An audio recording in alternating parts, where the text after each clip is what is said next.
numerous Americans complaining about their electric bills. Mr. Nobody, I also have Georgia Power. My house is 800 square feet. Well, my primary dwelling has 800 square feet. In the spring and the fall, my bill is $100. In the winter and the summer, it's $200. And my bill has gotten as high as $250, $300. So I didn't go on flat rate because I needed that break in the spring and the fall. When you're poor like me, 200 plus light bills are astronomical. So my year usually consists of at least one time having to obtain outside assistance with my electric bill because it's just so high. Now, I am disabled, but I do work on the side. And I inspect gas stations all over the state. So, I'm in Georgia. And I have seen the solar fields popping up all over the state. They just popping up all over our state. And 9 out of 10 times the sign says they're partially owned or fully owned by Georgia Power. Now, I'm so for sure that our dear President Biden passed that infrastructure bill and some other bills. So I just wonder how much of that money went to Georgia Power to help construct those solar fields. But yet, nothing has changed in terms of lowering our electric bill at all. Well, it doesn't matter how much money they get from the government, they still charge us more and more each year. A few months back, I had to go and obtain another house, a 3-bedroom. I'm going through a family thing with some kids, and we need to get the kids back to the family. So I went and got this 3-bedroom. But of course, after I paid all the money for the 3-bedroom, I didn't have enough money to finish putting everything in it. So it has one AC in one bedroom, the bedroom my son is in. A floor AC in the kitchen for the dog, which has been cut off for the last several weeks now because my son was like, oh, heck no, this light bill $250. But we don't even have a stove over there yet. Sometimes I think they determine your bill by what they think it should be. Oh, this is a 3-bedroom house. It's probably got so many people in it, they should have a 200 plus bill, whatever.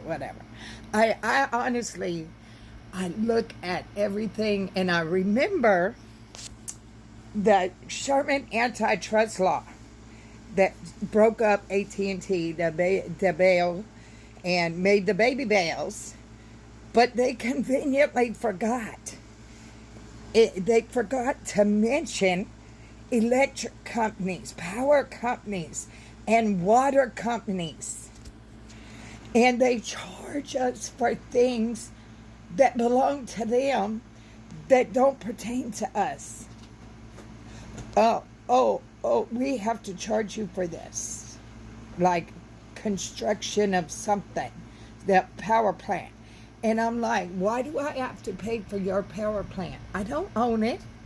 I'm not getting dividends from you for helping you build it, investing. So why is that charge attached to my damn bill? That really irks me that you can do that this is legal. And I hate that, we've got the Orange administration and instead of the administration that would have helped us with this, that would have helped us get some more anti-monopoly laws in place. But no, we ended up with the Orange administration, who is only going to make it worse and worse and worse. They are projecting, if he continues in power, they're projecting that our electric bills will triple over the next 3 years. Triple. We can't afford $250 now. How the hell are we going to afford $750?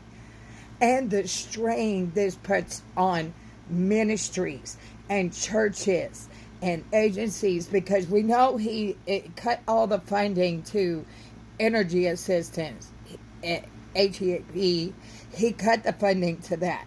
So now it's going to go to churches and local charities.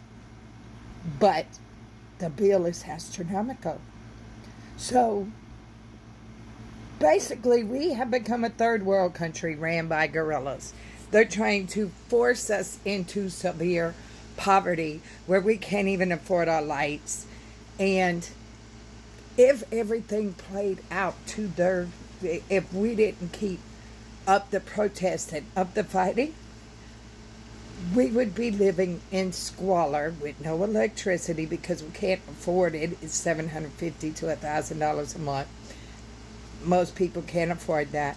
So the idea is to make people be willing to work for pennies. Because if you're starving, you'll work for food, right? This is their idea. But it's not mine. It's not mine.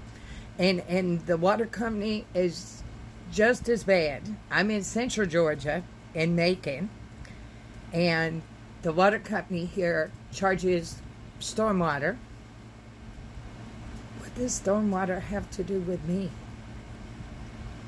And then one of my friend's properties, he's being charged for a reservoir that's nowhere around the property. Well, they said, well, everybody has to pay. What is we paying for something that belongs to you? We're supposed to be paying for the water and electricity that we're using. We're not supposed to be paying for your property that you own that doesn't pertain to our property. We're not making a profit off of this. You are. But yet you continue to charge us, the consumer. You tack on the stormwater here in Macon is an extra $5 a month. So even if you use no water at all, you got to pay $5 for stormwater.